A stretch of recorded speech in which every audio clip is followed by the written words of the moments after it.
Вітаю всіх! Мене звати Юлія Підіпригора. Я експертка Українського центру оцінювання якості освіти.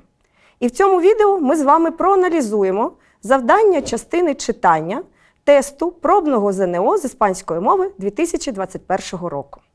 Виконуючи завдання частини читання, ви продемонструєте своє вміння розуміти писемну іспанську мову на матеріалі різноманітних текстів, відібраних з автентичних джерел. Розглянемо детальніше четверте завдання – Tarea 4.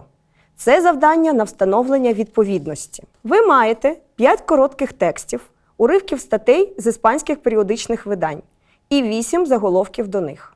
Ваше завдання – підібрати заголовок до кожного тексту. Заголовки подані в довільному порядку, і зверніть увагу на те, що 3 з них зайві. Це завдання спрямовано на перевірку розуміння основного змісту прочитаного. Отже, намагайтеся зрозуміти головну думку, а не кожне слово у кожному тексті. Отже, давайте розглянемо заголовки, які пропонуються. А. Toma precauciones en el hogar. Вживай заходів безпеки у домівці. Б. Una dieta que puede traerte problemas. Дієта, яка може принести тобі проблеми. С. Alimento que ayuda a prevenir la gripe. Продукт, який допомагає запобігти грипу. Д. Platos de pescado en la gastronomía argentina. Рибні страви в аргентинській кухні. Е. Plantas medicinales para regular el colesterol. Лікарські рослини, які регулюють холестерин. Ф. Los hábitos de consumo están cambiando. Звички споживання змінюються. Г. La buena salud proviene del mar. Гарне здоров'я народжується у морі. H. Los eventos muy sabrosos. Дуже смачні заходи. Розглянемо 17-те завдання.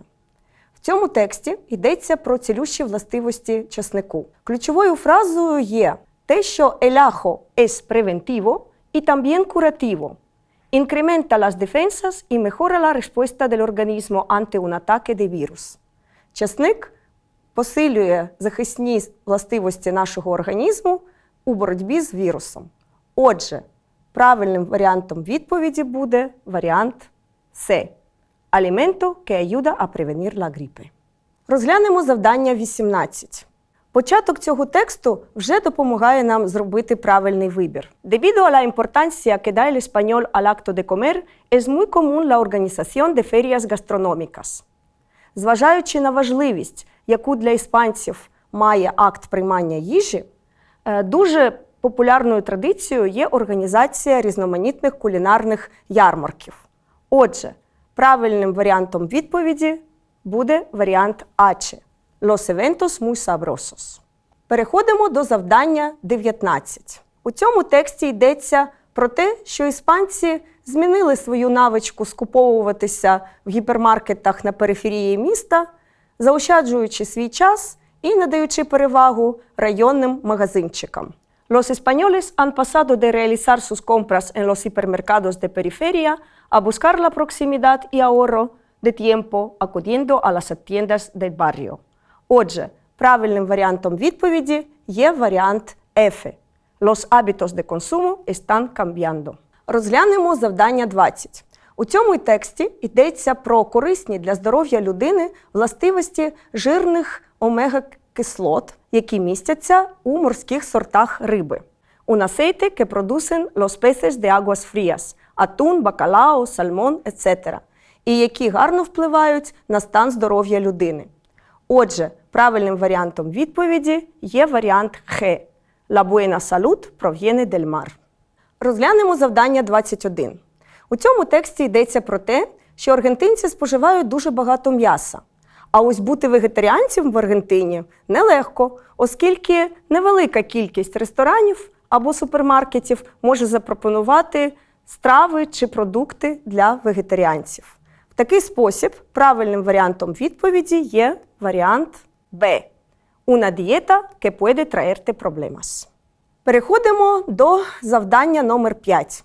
Tarea número 5. П'яте завдання спрямовано на перевірку вмінь вивчаючого читання, тобто повного розуміння тексту. Воно складається із тексту та 5 завдань, до кожного з яких пропонується 4 варіанти відповіді, з яких лише один є правильним. У запропонованому вашій увазі тексті йдеться про Карлоса і про його неабиякий талант до співів. Розглянемо завдання 22. Según los primeros párrafos, la familia de Carlos A. estaba orgullosa de su talento, B. se irritaba al oírle cantar, C. se dedicaba a la música, D. se burlaba de él. Згідно з початком текста, родина Карлоса А. пишалася його талантом, Б. дратувалася, коли чула, як він співає, С. займалася музикою, Д. насміхалася з нього. У запропонованому фрагменті тексту ми можемо побачити фразу «Era porque sus padres y sus hermanos, que no entendían nada de música, se reían de él». Карлос співав наодинці, зачиняючись у своїй кімнаті, тому що його батьки і його брати сміялися з нього. Отже, правильним варіантом відповіді буде варіант Д. «Se burlaba de él». Розглянемо завдання 23. En el texto se nos dice que a Carlos le aburría la ópera. Carlos sabía tocar un instrumento. A Carlos no le gustaba oír su voz grabada. En su coche Carlos cantaba sin fondo musical. В тексті йдеться про те, що А. Карлос нудився в опері. Б. Карлос умів грати на музичному інструменті. С. Карлосу не подобалося чути свій голос у запису. Д. У своїй машині Карлос співав без музичного супроводу. У цьому фрагменті тексту ми можемо побачити інформацію про те, що Карлос продовжував співати, коли ніхто його не чув, спочатку акомпонуючи собі на гітарі, а потім вже без неї. Отже, логічним, правильним варіантом відповіді буде варіант Б. Карлос умів грати на музичному інструменті. Він акомпонував собі на гітарі. Розглянемо завдання 24. Un amigo le invitó a Carlos a un concurso de canto, B. a un concierto, C. a una fiesta, D. a la ópera. Друг запросив Карлоса на конкурс співів, на концерт, на свято, в оперу. У запропонованому фрагменті тексту ми бачимо, що Карлос був присутній на банкеті з нагоди весілля його друга. Este banquete de bodas de un amigo. Отже, Карлоса запросили на свято. Правильним варіантом відповіді буде варіант С – a una fiesta.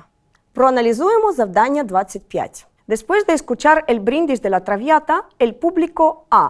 permaneció en silencio, B. expresó su disgusto, C. comenzó a aplaudir, D. se rió de Carlos. Після того, як присутні почули арію з травіати, вони А. завмерли у тиші, Б. висловили своє незадоволення, С. почали аплодувати, Д. сміялися з Карлоса. У цьому фрагменті тексту ми можемо побачити інформацію про те, що коли закінчилася арія із травіати, почулися бурхливі овації і всі підвелися. Отже, правильним варіантом відповіді є варіант С. Присутні почали аплодувати. І нарешті останнє 26-те завдання. Según el texto, el protagonista se muestra como una persona A. insegura, B. perezosa, C. divertida, D. irresponsable. Згідно з текстом, головний герой є людиною невпевненою, лінивою, веселою чи безвідповідальною. Якщо ви уважно прочитали текст, ви зрозуміли, що Карлос є людиною невпевненою в собі. Отже, правильним варіантом відповіді є варіант А. Insegura. Переходимо до наступного завдання. Tarea número 6. У цьому завданні ви маєте прочитати інтерв'ю з відомою іспанською письменницею Марією Дуеняс і підібрати правильні відповіді на поставлені в цьому інтерв'ю запитання. Майте на увазі, що дві відповіді не підходять контекстуально до змісту питань інтерв'ю. Розглянемо завдання 27. María, después de muchos años como profesora titular de filología inglesa en la Universidad de Murcia, cambiaste tu vida. ¿Por qué? Марія, після стількох років викладання на факультеті англійської філології в університеті Мурсії ти змінила своє життя. Чому? Правильна відповідь на це запитання міститься у варіанті С.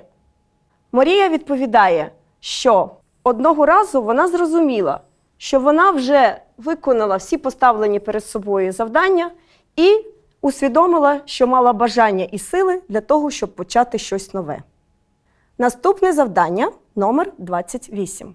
Sentiste alguna pena especial al abandonar la docencia universitaria? Чи ти шкодувало якось по-особливому через те, що залишила практику викладання? Правильним варіантом відповіді на це питання буде варіант Д. Марія каже, що вона згадує свої роки на факультеті з приязнью і подякою, але вона вже звикла до того, щоб працювати самостійно, оскільки це дає їй свободу. А зараз розглянемо питання під номером 29. De las novelas que has publicado hasta ahora, ¿con cuál te has encariñado más? З усіх романів, які ти вже опублікувала, який є твоїм найулюбленішим? Правильна відповідь на це питання міститься у варіанті Х. Марія каже, що насправді вона любила всі свої романи. Отже, в неї немає якогось окремого улюбленого. Переходимо до запитання 30. Марія, ¿podrías decirnos qué es lo que más te inspira? Марія, ти могла б сказати нам, що тебе найбільше надихає? Правильна відповідь на це питання міститься у варіанті А. Марія каже, що писати для неї – це рефлексія і робота. Але іноді виникають певні іскри спонтанні або зв'язки, які пропонують їй нові сюжети, які вона включає в свої нові твори. Питання 31. ¿Qué lectura ha sido determinante en tu formación como escritora? Читання яких літературних творів сформувало тебе як письменницю? Правильною відповідь на це запитання міститься у варіанті Ач. Марія каже, що все, що вона читає і аналізує, привносить щось нове в її творчу діяльність. І останнє запитання 32. La fama literaria te ha cambiado algo? Твоя літературна слава змінила тебе? Правильна відповідь на це запитання міститься у варіанті Е. Марія відповідає «Ні». Я продовжую жити в тій самій квартирі, ходжу в магазини за покупками, по тим же самим вуличкам, і іноді мене хтось пізнає, але загалом моє життя не змінилося. Переходимо до завдання номер 7. Tarea número 7. Сьоме завдання спрямовано на перевірку розуміння структури тексту, вміння розпізнавати зв'язки між частинами тексту. У завданні пропонується доповнити речення в тексті словосполученнями із поданих варіантів. Пропонуються такі варіанти. А. Tu temperamento y tu personalidad. Б. Estudies una carrera determinada. С. Trabajador por cuenta propia. D. Realmente te va a enseñar. E. Seguirán siendo imprescindibles. F. Sea dueño de mi vida. G. Alguien te dirigiera. H. Un curso gratuito. Розглянемо завдання номер 33. Структура речення підказує нам, що після сполучника para que, який вводить підрядне речення мети, в іспанській мові завжди використовуються форми так званого modo subjuntivo, умовного способу. Якщо ми проаналізуємо варіанти, ми побачимо, що в трьох із них використовуються дієслова в modo subjuntivo. Це варіант Б – estudies una carrera determinada, варіант F – sea dueño de mi vida і варіант Г – alguien te dirigiera. В двох із цих варіантів використовується presente de subjuntivo і в одному варіанті Г – imperfecto de subjuntivo dirigiera. Якщо ми подивимося на структуру нашого речення, ми бачимо, що воно сформовано у теперішньому часовому плані. Отже, варіант Х не може бути правильним. Ми можемо вибрати із двох запропонованих варіантів – варіанта Б і варіанта Ф. Отже, правильним варіантом згідно із змістом речення є варіант Б. Estudies una carrera determinada. Нормально, що родичі, викладачі і суспільство підштовхують тебе для того, щоб ти вчився на певній спеціальності. Розглянемо завдання 34. Граматична структура цього речення вже підказує нам, який варіант буде правильним.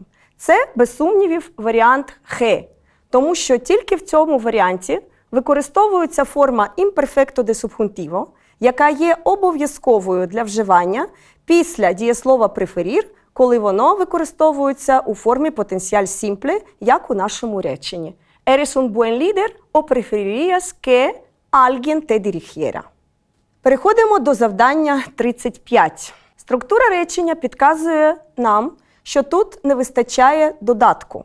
Важливо обрати таку спеціальність, яка була б адекватна чому. Отже, аналіз наших варіантів свідчить про те, що правильним є варіант А – «tu temperamento» і «a tu personalidad». Важливо обрати таку спеціальність, яка була б адекватна твоєму темпераменту і твоїй особистості. Перейдемо до наступного завдання, номер 36. У ньому йдеться про здібності та компетенції, які продовжують бути необхідними. Отже, як ви бачите, правильним варіантом відповіді є варіант Е – «seguirán siendo imprescindibles». Завдання номер 37. Давайте розглянемо зміст речення з пропуском. Є помилкою думати тільки про статус, який може надати тобі університетський диплом, а не про те, чого ти можеш навчитися. Отже, правильним варіантом відповіді буде варіант Д – «realmente te va a enseñar». Розглянемо завдання 38. Структура речення показує нам, що тут бракує прямого додатку. «Hacer qué». Отже, правильним варіантом відповіді буде варіант H. «Hacer qué?» «Hacer un curso gratuito». Отже, ми з вами розглянули завдання частини читання тесту пробного ЗНО з іспанської мови 2021 року. Завдання частини використання мови та письмо ви зможете переглянути у наступному відео.